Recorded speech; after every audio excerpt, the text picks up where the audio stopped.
Non, c'est des Sénégalais. C'est des handicapés. La voilà, Nolwenn Biva. Elle travaille pick-up. Elle ne fout rien pour les handicapés. Elle prétend aider les personnes. Hein?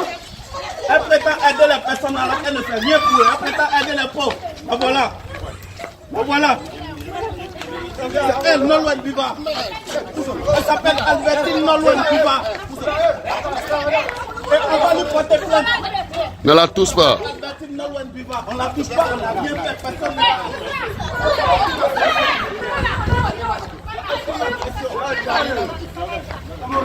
aucune agression. Et ça sera sur Internet.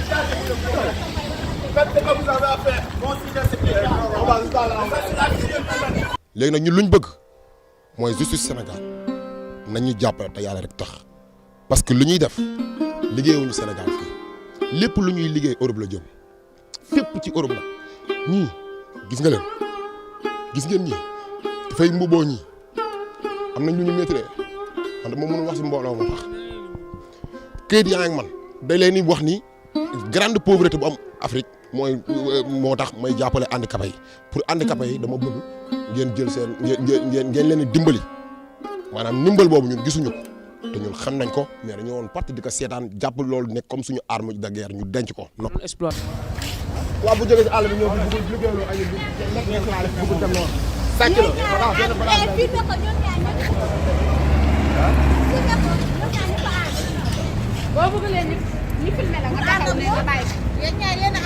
waaw loolu kay dee naa jeex na la ñooy nii ñooy jàkkaarloo leen on a essayé de vous parler calmement mais vous ne voulez pas nous répondre. Nous, on n'avait pas de problème. On voulait que tu nous parles. Il a mal fait. Il a mal fait. Nous, on avait des choses à faire en bas parce que tu le savais. Tu nous avais écrit un papier et tu n'as pas fait. Ce que tu as fait, c'est pas normal, madame. Moi, je ne suis pas d'accord de ça. Franchement, il faut te dire le vrai.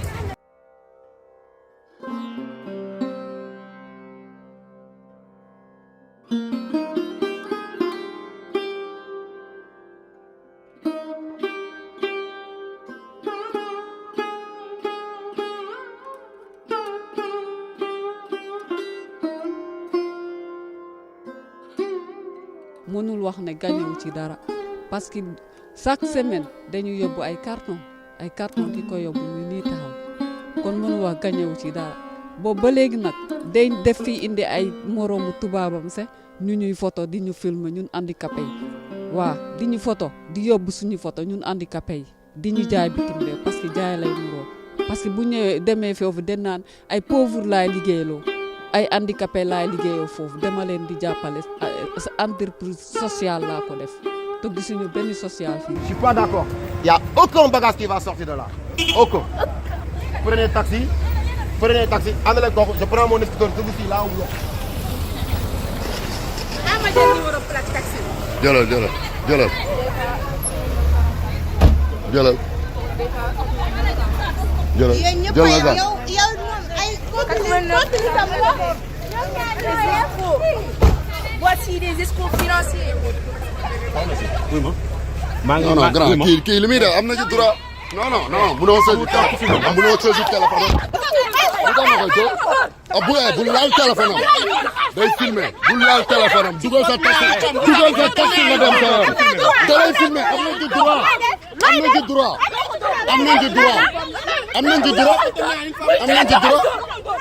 am nañ ci droit dugal sa taxi nga dem munoo ci bañ ku la filmer dugal sa taxi nga dem te yow di nga am problème bu rëy tu auras problème avec nous yow ku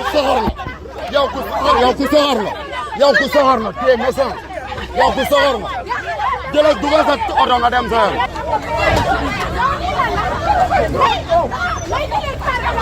Ndeye bàyyi leen nga mu dem Ndeye bàyyi leen nga mu dem waaw bàyyi leen nga mu dem mais garaawul bàyyi ko mu dem coono ji bàyyi ko mu dem am nañ suñuy preuve bàyyi nañ nga bàyyi mu dem Ndeye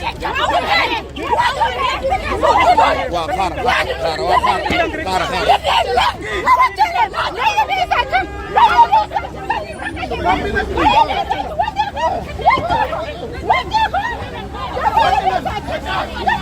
taxi ngeen jël fii. doomu xaraam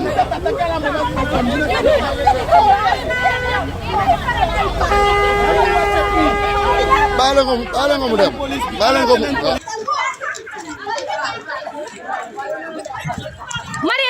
Mariétou bu mu dem Mariétou bu mu dem andi doo sori. fii la bâtiment bi woo leen police rek ñun police lañ soxla suba ba léegi ñoo ngi woote ñoom nag duñ ñëw ah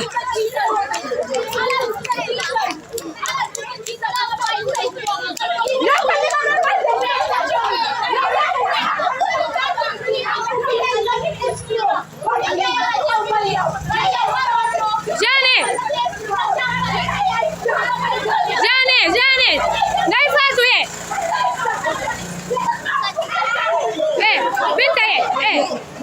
Binta ye bàyyi leen jàmbur nag yow lan la ah bàyyi leen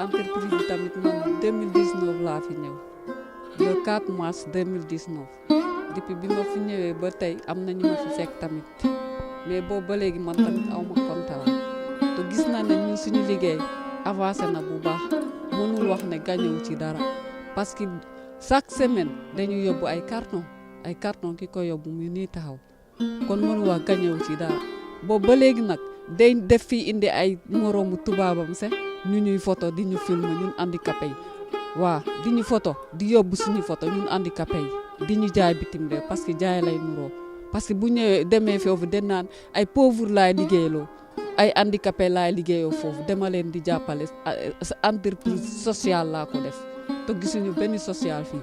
jaara seen tur dem Europe na association la yor ndekte mu leen liggéey di leen maltraité. waaw di ñu jariñoo maanaam di ñu wutee xaalis parce que bu demee foofu ne naan handicapé yi dama leen di jàppale entreprise sociale la te ñun gisuñu fi social parce que bés boo xëyul da la koy dak soo tardé seen transport gis nga déplacement handicapé ni mu méttee même boo tardé seen minutes yi nga fay am seen del da kay dag da kay dajale ba weer bi dee mu dagg ko ñun nag ñu continuer di yéeg di waaj parce que jom la ñuy demee mun mënoon nañu toog ci mbedd mi di yelwaan comme suñu morom mais defuñu ko dañu ànd ak suñu fulaak suñu fayda ak suñu engagement di ànd ak moom di dem di liggéey parce que moo ñu ganal dem tàllal loxo. fan nga doon jógee di liggéey. man maa ngi doon jóge Medina mais am na ñoo xam ne ñu ngi jógee ba Tëngéej ñii Fass Mbao ñii Jamageen yëpp te am na ci ay handicapé lu buy taw sax ñu ngi yéeg si taw bi si ndox mi di paccax paccax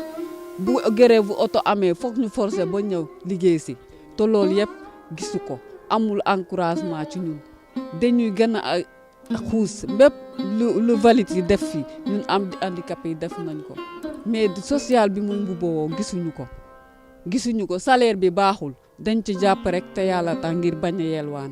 ñu gis ko tamit si taxi mel ni korog da doon waaye dugg si taxi pour daw laata loolu ngeen mu dugal si biir kër gi ñu bëggoon xam seen boobu nu mu demee. seen boobu ñu dafa ñëwoon xam nga boobu na bagaasam bu yàgg bu dem parce que fii ñaari appartement la fi jël benn bi la ñuy liggéeyee benn bi la ci dëkkoon ñun nag ñun bi ñu liggéeyee fii lundi ak mardi mu ngi fi waxul kenn dara léegi ba ngoon bi ñu wàccee mu changé seluram dem yoonam bi ñu xëyee mercredi dugal suñu caabi demul ñu xool ne dafa changé selur léegi ñun tamit jour boobu lañ ko gij a gis jour boobu fii lañ yendu ba ngoon gisuñu ko mu toog ba xam ne weekend bi xalaatul ñu ñëw fi léegi mu ñëw suñu ginnaaw di jéem a ubbi xam nga am na ku nekk si ñun responsable ki ñun côté bii la dëkkee mooy doxandu rek bu seen ko mu ubbi mu woon ñun ñëpp ñu mobandoo ñëw mu bugg a daw nag si arrêté taxi bu mu arrêté ñu tere ko ne doo ko fi jëlee ba fii la nekk ba 5 heures si ngoon après mu am ay élément sénégalais xale yu góor sénégalais parce que xaritu tubaabam daf fi yàgg xaw ma daf fi am ay connaissance sénégalais xale yu góor ñoom la woo ñooñu demal ko police ñu ñëw pour sénégalais ñoo ñëw pour sauver ko ñaari ñoo ko demal police di ko wutal ndimbal pour mu ñëw pour police mën a ñëw génne ko te fekk na ñun dem nañ police waa police nañu ñun mënu leen bindal plainte tey parce que weekend bi la ki demoon police moo ngi ne après ñoom ñooñu nag ñoom ñoo ñëwaat fii delsi ko waaw mënuñu leen bindal tey plainte parce que weekend bi la bi ñu ñëwee xale yu góor yi woo leen ñu ñëw nag ñu dugg si biir wax ak moom kenn xamul lu ñu wax ak moom mu génn ne bàyyi leen ko mu génn léegi moom bi muy génn nag xale yu góor yi ñoo indaale taxi dugal ko si taxi bi police jiitu taxi bi topp ñi topp ko ndiiraan boobu mu waral ndiiraan boobu. te ñu woon a laaj par rapport ak li nga xam ne moom ngay ñaan si sa justice dëkk parce que sa dëkk nga ne tamit nga dund yéen yi mais également est-ce que tamit amoon ngeen li nga xam ne amoon nga yow contrat de travail wala entreprise sax est-ce que moom légaloon na. non man wóoruma entreprise bi légal na wala légalul mais man daal heure bi ma ñëw depuis 2019 waroon naa am contrat demoon na nag ba commencé ko ban mois la ñu commencé 5 personnes ñu commencé signature boobu mu ne mu ngi xaw ma expression xaw ma de travail mu jékki-jékki mois bi passé mu génne bulletin de salaire ñu xool bulletin de salaire bi baaxul ñu delloowaat ko ma ne ko yow waroo ñuy jox bulletin de salaire c'est te suñu kii bi génnagul suñu contrat travail génnagul mu ne ma waa parce que kas boobu mu ngi foofu génnagul saa bu génne dinaa leen ko jour boobu laa gija wax ak moom parce que jour boobu laa dem village tabaski nu mu tudd Nouvelle Diba waaw. maanaam moom ñii ay muuma lañu moom dafa am lu ko métti fu mu nekk dafa bëgg a wax mais dinaa ko traduire.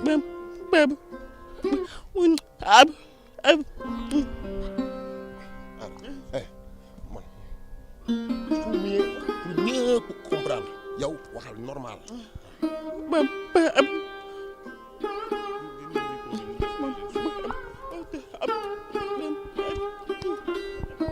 waaw nee na fu mu nekk ni tubaab bi fayu ko waaw fayu leen waaw.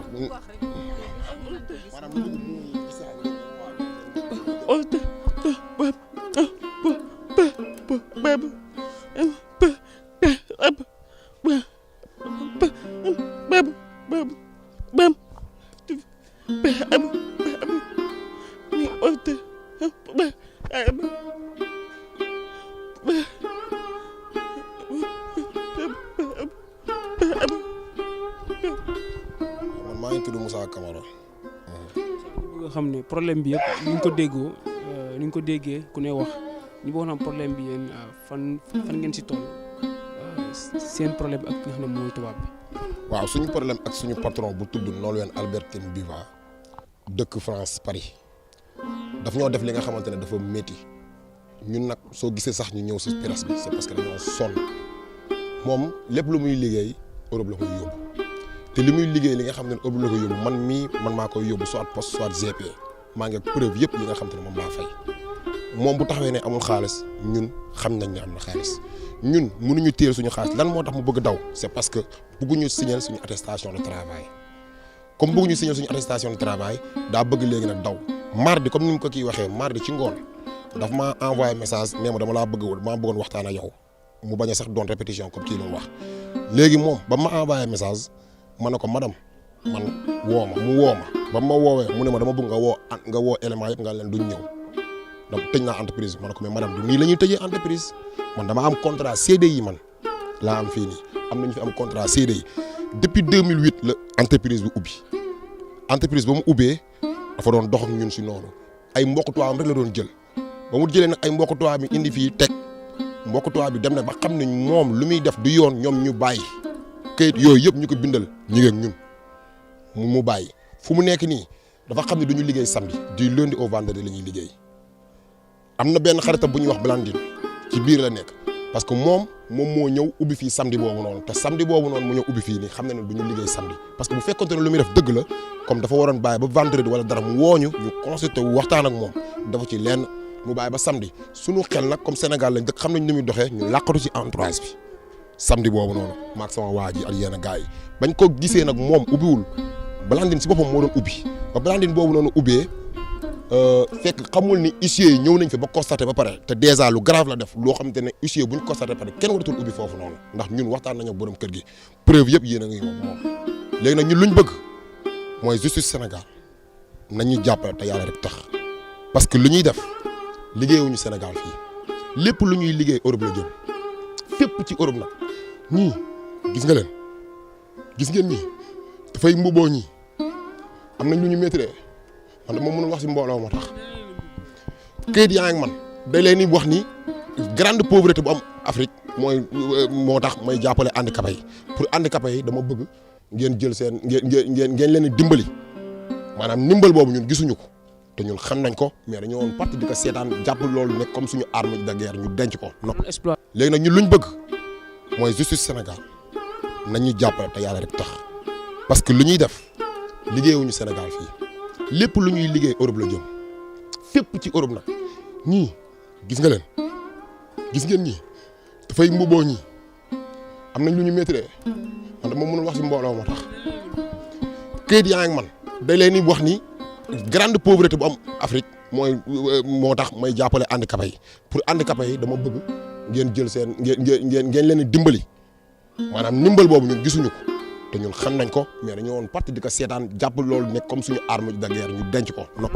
léegi nag ñun luñ bëgg mooy justice Sénégal nañu jàppale te yàlla rek tax parce que lu ñuy def liggéeyuñu Sénégal fii lépp lu ñuy liggéey Europe la jëm fépp ci Europe nag ñii gis nga leen gis ngeen ñii dafay mbuboo ñii am nañ lu ñu maîtriser man dama mënul wax si mbooloo moo tax këyit yaa ngi man day leen di wax ni grande pauvreté bu am Afrique moo tax may jàppale handicapé yi pour handicapé yi dama bëgg ngeen jël seen ngeen leen di dimbali maanaam ndimbal boobu ñun gisuñu ko te ñun xam nañ ko mais dañoo woon parti di ko seetaan jàpp loolu nekk comme suñu arme de guerre ñu denc ko. daf ñu doon exploité te bu baax nag une exploitation bu ngande la ñu def lu tax nag ñun ñu ñëw woo leen dañoo sonn ñun fii la ñuy toog su ngoon gu dee bëccëg ñaata nit nga bëgg leen yóbbu semence fayoo leen seen xaalis ñii defal leen contrat de travail man suuf mën naa am liggéey mais ñii nan la ñuy def seen lu ñu leen war a fay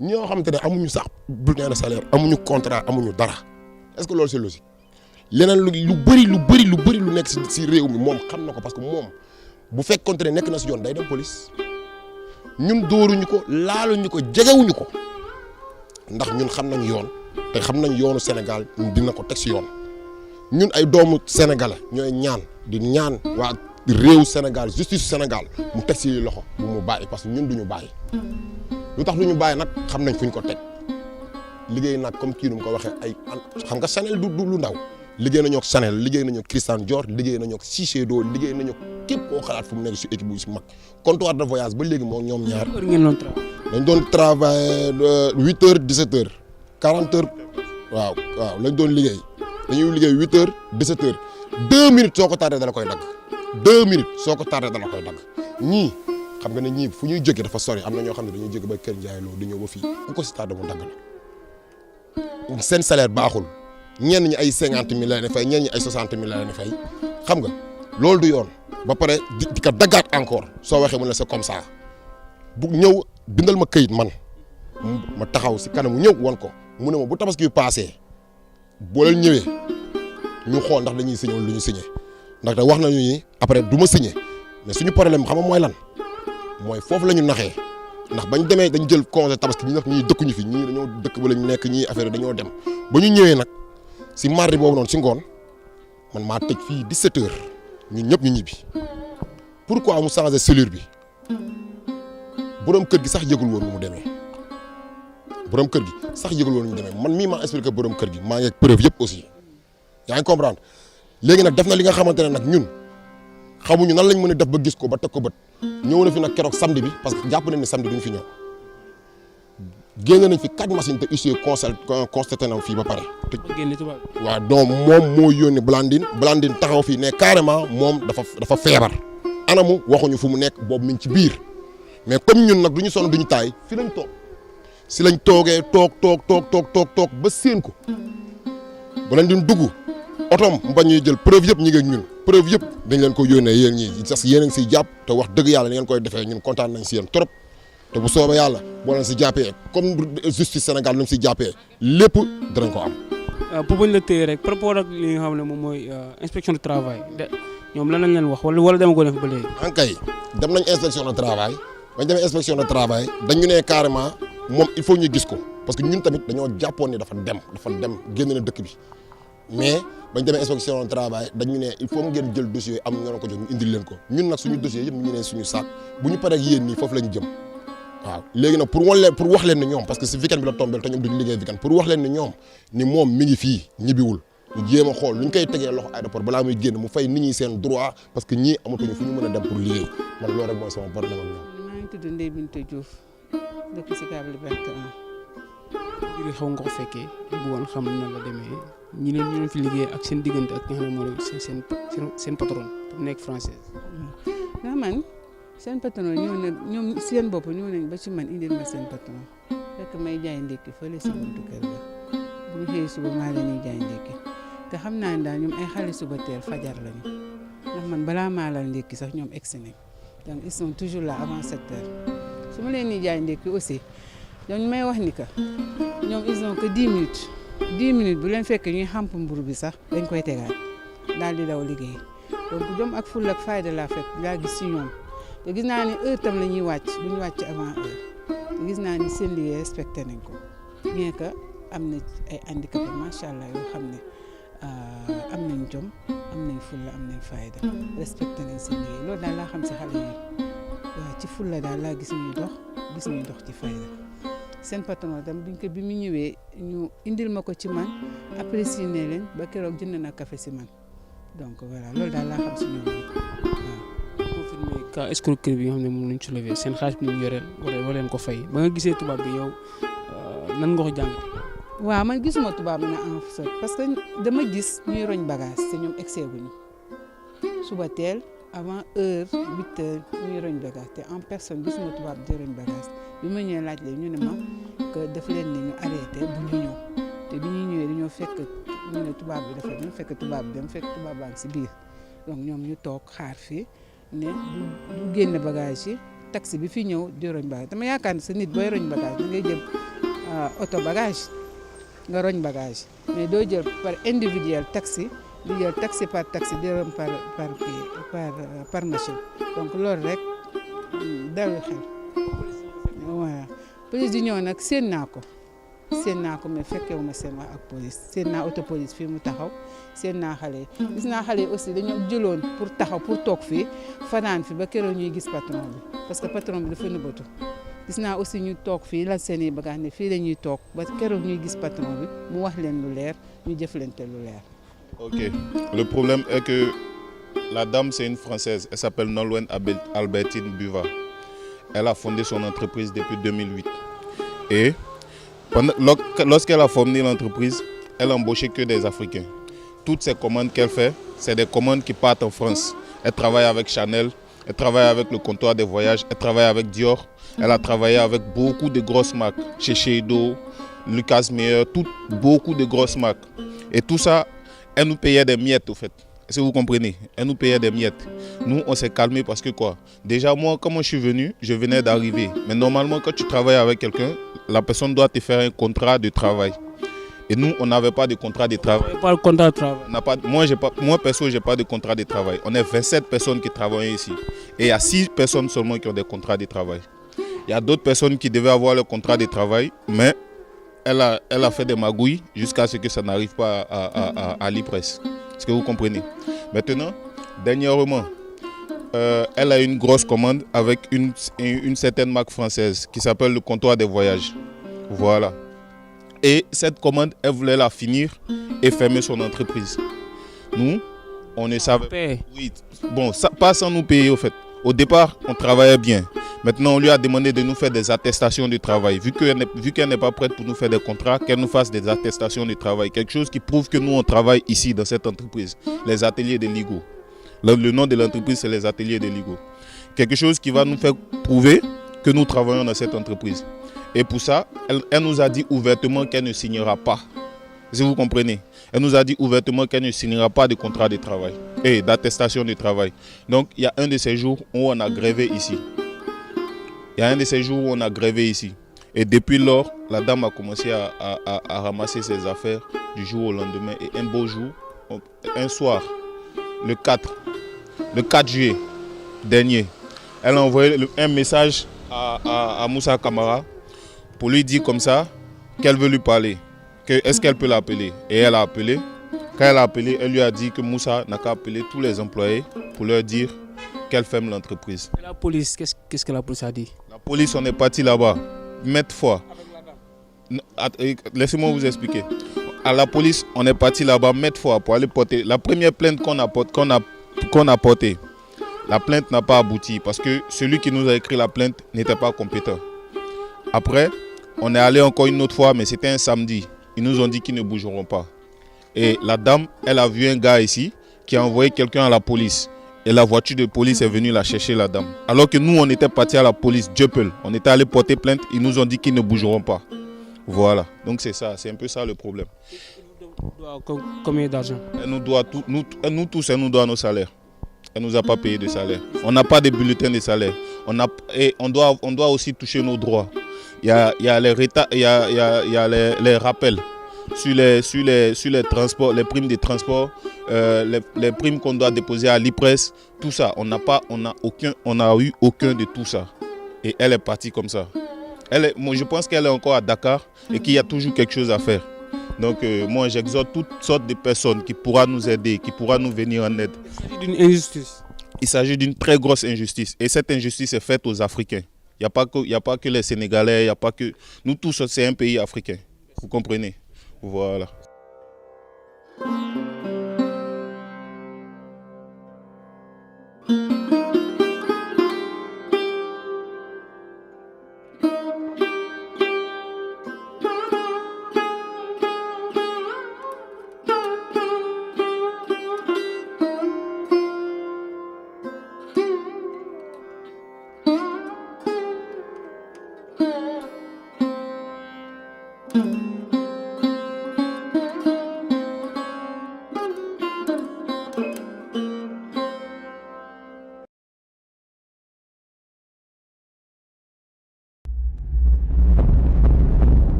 mais yow sa waay yow fu ñu la fekk yaa ngi ci kanamu ordinateur bi wala sa kanamu tablette ba sa téléphone portable lu xew mais damay lire ay information waaw xoolal boo bëgg am ay information yu leer nañ et en temps réel duggal ci www.senegal7.com ay information yu wóor man de maa ngi application Sénégal 7 lépp lu xew dama koy jot ci sama téléphone ci tàng bi te nag application Sénégal 7 am ko yomb na da ngay dugg ci Play Store wala Apple Store nga télécharger ko rek xam li xew ci réew mi ak la xew ci bitim réew te nag dara du la ci umpu. Vous voulez des informations en temps réel? Cliquez sur www.senegal7.com. Sénégal 7, le roi de l'information en temps réel.